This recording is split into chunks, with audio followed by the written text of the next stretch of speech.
Hello बच्चों, यदि आप भी 10th क्लास के स्टूडेंट्स हैं और इस बार बोर्ड परीक्षा का एग्जाम देने जा रहे हैं तो ये 2026 हिंदी का वायरल पेपर आपके लिए होने वाला है।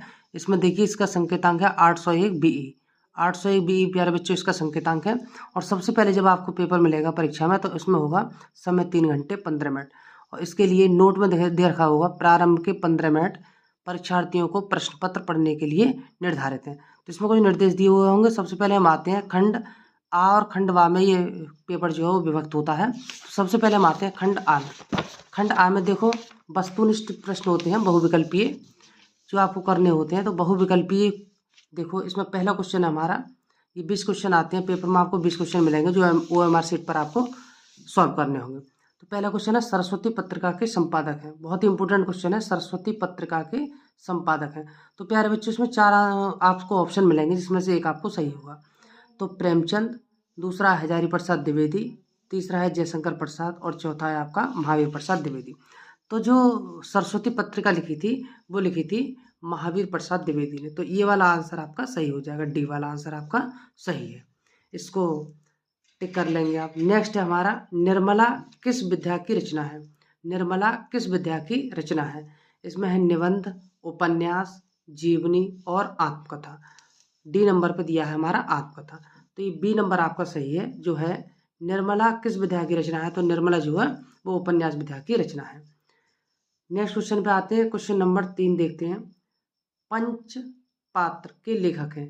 पंच पात्र के लेखक हैं तो इसमें 4 ऑप्शन दे रखे हैं। Jaishankar Prasad number A, number B पे रामचंद्र शुक्ल, नंबर 3 पे है पद्मलाल पन्नालाल बख्शी, इसका ये राइट आंसर है। पद्मलाल पन्नालाल बख्शी ये इसका राइट आंसर है। और जयप्रकाश भारती भी हैं। तो 4 ऑप्शन मिलेंगे बोर्ड परीक्षा में जिसमें आपको एक जो सही होगा उस पर टिक कर देना है। नेक्स्ट पर आते हैं, हिमालय की पुकार के लेखक हैं। बहुत ही इंपॉर्टेंट क्वेश्चन है, हिमालय की पुकार के लेखक हैं। तो जयशंकर प्रसाद, भगवत शरण उपाध्याय, रामधारी सिंह दिनकर और जयप्रकाश भारती। तो ये हमारा जो आंसर होगा वो होगा जयप्रकाश भारती। ये इंपॉर्टेंट क्वेश्चन है, इस पर हम लिखेंगे ये आपका है जयप्रकाश भारती। ये वाला आंसर आपका सही है। नेक्स्ट है हमारा 5वां क्वेश्चन, सेवा सदन के लेखक हैं। तो सेवा सदन आपने पढ़ा है, सेवा सदन के लेखक कौन है। राम कुमार वर्मा नहीं है। बी नंबर पे आते हैं जगदीश चंद्र माथुर, ये भी नहीं है।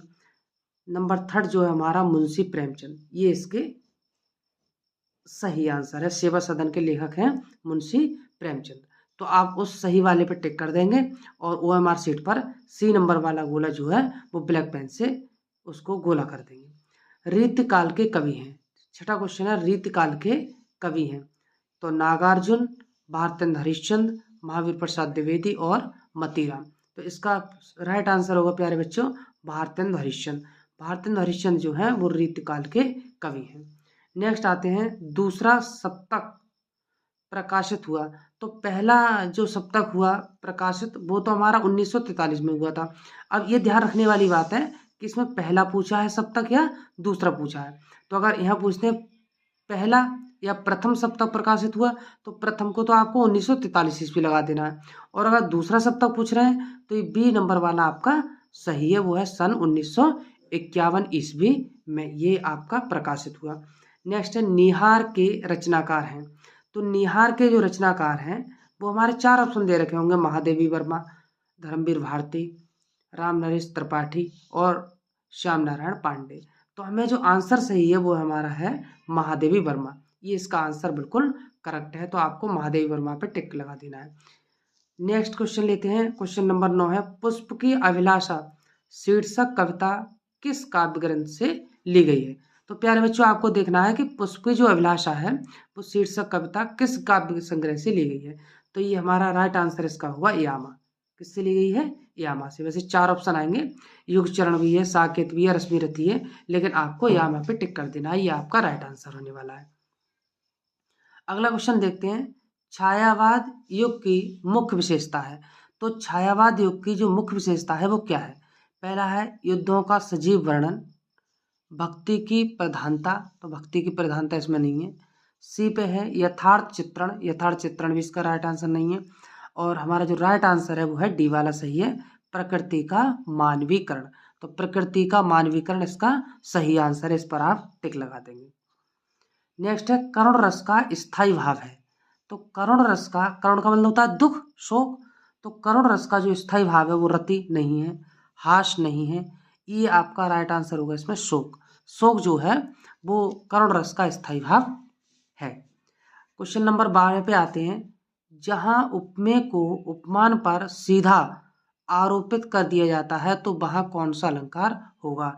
उपमा अलंकार नहीं, रूपक अलंकार नहीं, इसका जो सही आंसर होगा मेरे प्यारे बच्चों वो है सी वाला सही है, उत्प्रेक्षा अलंकार। तो उत्प्रेक्षा अलंकार जो है हमारा वो सही आंसर है। अब नेक्स्ट आते हैं क्वेश्चन नंबर 13 पर।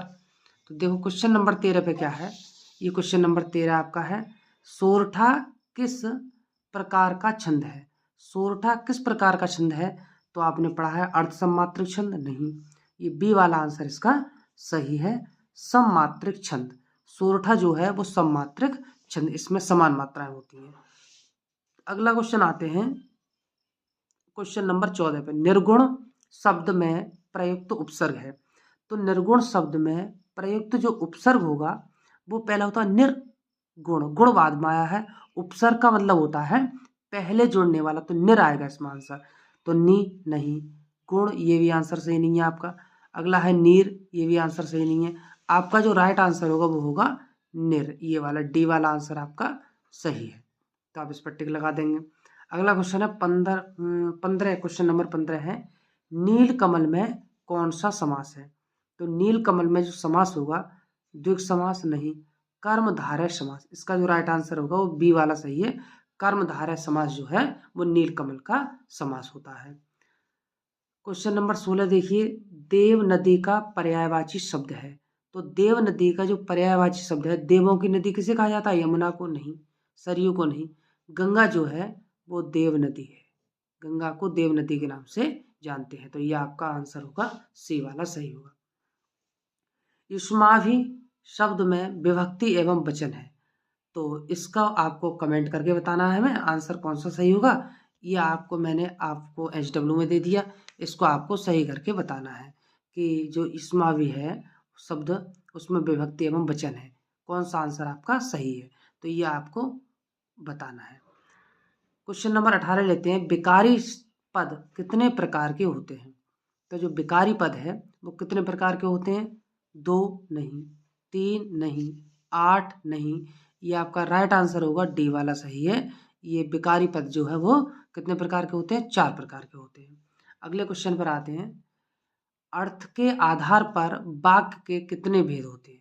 अर्थ के आधार पर वाक्य के कितने भेद हैं? तो अर्थ के आधार पर जो वाक्य के भेद होते हैं बेटा वो होते हैं आपके 8 भेद होते हैं अर्थ के आधार पर। आदर्श से गाया नहीं जाता, आदर्श से गाया नहीं जाता, इनमें कौन सा वाच्य होगा? आदर्श कोई बच्चा है जिससे गाया नहीं जाता, इसमें से कौन सा वाच्य होगा? तो आपका पहला आंसर आपका सही होगा कृतवाच्य, इसका क्या होगा? कृतवाच्य, ये आंसर आपका सही है। अब खंड बा यहाँ से शुरू होता है वर्णात्मक प्रश्न। वर्णात्मक प्रश्न में क्या होता है? देखो वर्णात्मक प्रश्न में निम्नलिखित गद्यांश पर आधारित दिए गए प्रश्नों के उत्तर दीजिए। बोर्ड परीक्षा में ये आपको पैराग्राफ आएगा जिसके आपको आंसर देने हैं। हम लोग कच्ची मिट्टी की मूर्ति के समान रहते हैं, जिसे जो चाहे रूप, जिसे रूप का चाहे उस रूप का करे, चाहे राक्षस बनावे चाहे देवता। तो ये आपका गद्यांश है और इसमें से आपको ये है, इसके क्वेश्चन पूछे गए हैं। उपर्युक्त गद्यांश का संदर्भ लिखिए, रेखांकित अंश की व्याख्या कीजिए और किन लोगों का संगत करना हमारे लिए बुरा है। तो इस तरीके से आपका पेपर आएगा 2026 में। मुझे आशा है कि वीडियो आपको पसंद आई होगी। वीडियो को पूरा देखने के लिए हमारे चैनल पर कमेंट कीजिएगा और चैनल पर अगर नए हैं तो चैनल को सब्सक्राइब कीजिएगा।